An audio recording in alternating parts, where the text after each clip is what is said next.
আজকে দেখো ডিনারে কি কি আছে। এখানে আছে তরকা ডাল, মুসুর ডাল দিয়ে পেঁয়াজ রসুন দিয়ে তরকা বানিয়েছি গাঢ় গাঢ় করে। তারপর দেখো এখানে আছে তোমার রুটি, গরম গরম রুটি বানিয়েছি। এখানে তোমার সঙ্গে বানিয়েছি ভাত, এই দেখো ভাত বানিয়েছি। এখানে আছে তোমার পায়েস, আজকে ডিনারে পায়েসও খাবো। আর এখানে আছে পাঁপড়, তেলে ভাজিনি, এটা ছেঁকে নিয়েছি।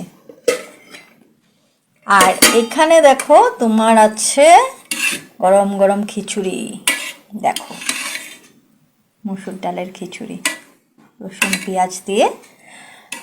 আজকে দেখো ডিনারে হলো সব কিছু আছে, এখানে আছে রুটি, এখানে আছে ভাত, এখানে আছে খিচুড়ি। তার মানে আজকে ডিনারটা জমে যাবে।